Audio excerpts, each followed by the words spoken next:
So this is our square with the center stitch on each side marked, and that helps keep track, so we can slip stitch, embroider this to the surface of that square. So on the starting at the bottom here, we're going to that's the edge. We want to go starting into this little hole here, and we're going to slip stitch across this way and then around, as shown here.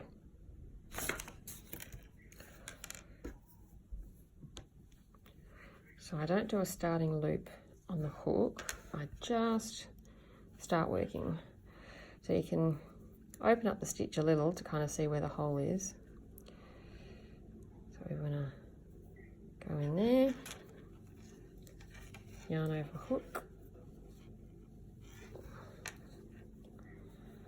give ourselves a little bit of a tail, and now we just go one stitch at a time, and you can slightly adjust tension there. 2, 3, 4. Now I'm going to change direction a little bit. So to do the diagonal, we've got one across and one up.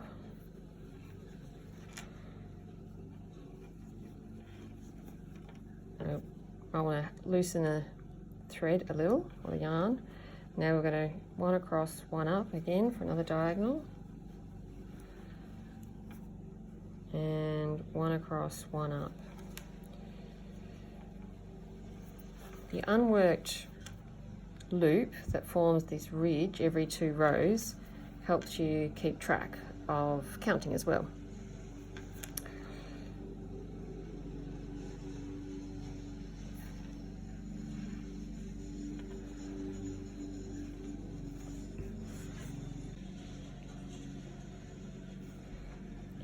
So far we have done 4 slip stitches across the bottom and then 4 slip stitches at a diagonal, and this is the 1, 2, 3, 4 across the bottom, 1, 2, 3, 4 diagonal. So now we're going to continue 4 up, do a 90-degree turn, and 4 across, 4 diagonal, 4 up, etc. to come down. And the reason that I do it this way instead of just going round in a circle is that when we come back on our second pass, by the time we get to the bottom again, we're going to do this shape. It means that you've never had to do in, out, and go straight back on yourself with the slip stitch, so it gives a smoother finish. So it's just a matter of holding the working yarn at the back and continuing on with 4 up,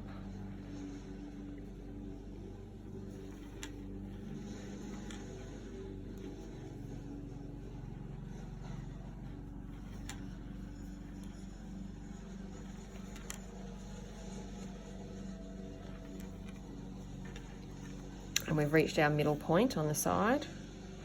So now turn the work 90 degrees, and we're going to go across here.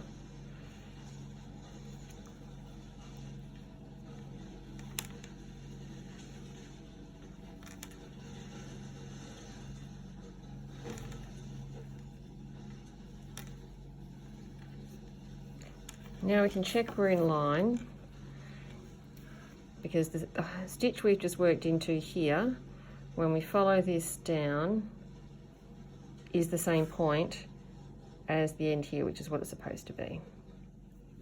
So that's good. And now we go to the diagonal. So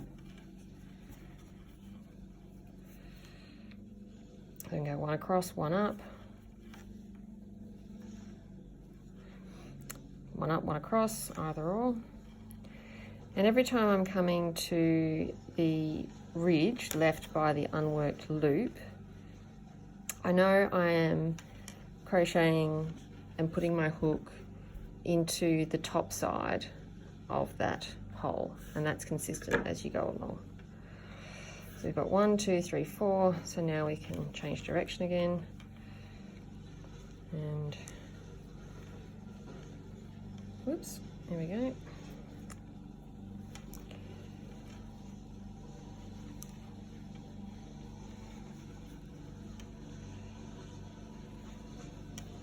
And 4.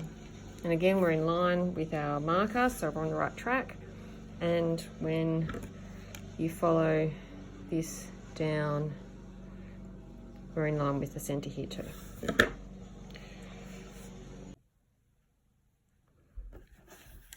So I've continued on to complete that first shape, coming back down to the bottom here, and we're coming back up to our first junction, I suppose, and we're going to go up this direction, across, and then down. Now, in terms of how we deal, or how I deal with the two strands or rows of slip stitch, try to keep it to one side, so they run side by side. So basically I've come to a little bit to the left hand side of that corner, and now when I do my next stitch, I want to insert it in the same hole as this one that's already been worked. We're going over the same track, but I cross over here, so I can sort of push that aside to find the hole in there. Oops, do my yarn over hook, the back, and I've created a little cross just at that junction point. But for the rest of the time, along this line, we want to push it slightly over and continue parallel. And now we can go off on a diagonal. So one across, one up.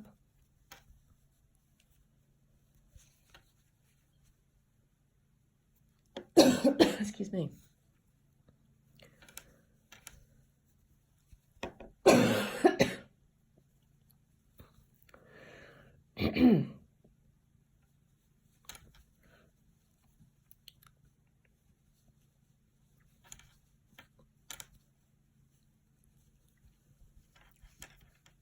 And then when we meet our other section, we can stay to the right hand side of it all the way along.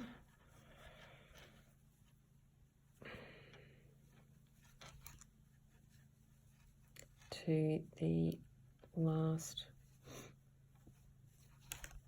one. And when I get here, I push to the other side and form that little cross again. I'll rotate the work and continue on.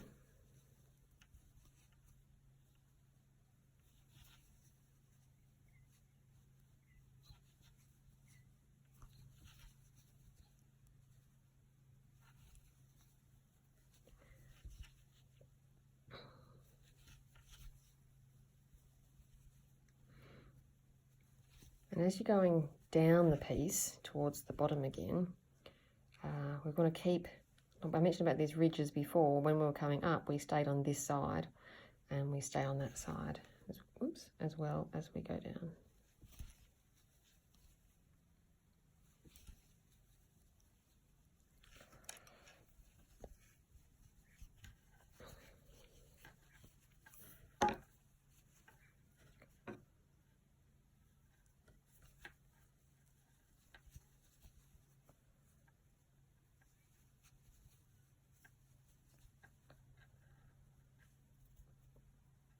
This one's a little tight compared to the one before, so I'll do that one again. There we go, and our junction. Oops, sorry. Rotate the piece. But you can start to see that it's kept it neatly parallel and just crossing at these points.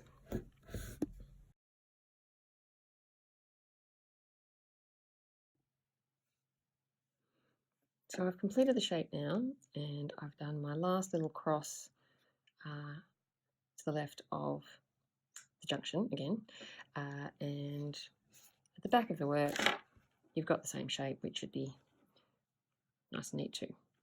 So I've got my starting tail and my finishing tail. I'll just cut. Now what I tend to do is just pull it through the top of that last stitch,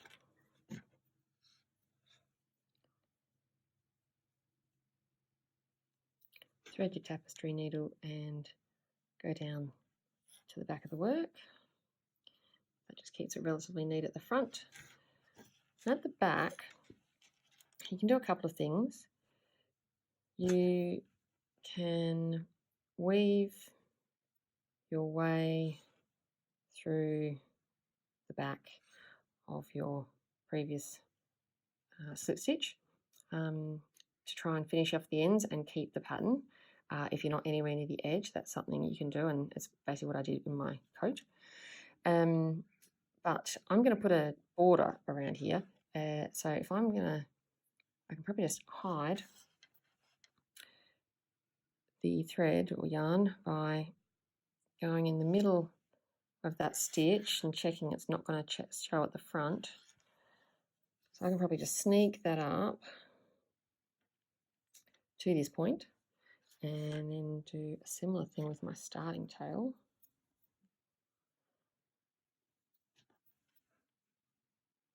Might as well trap it in the back of that. That was my starting tail, so there wasn't really anything tying that in. So I'm just going to go around a couple of bits there. And then maybe I'll come up this angle instead so I don't bulk it up in one section.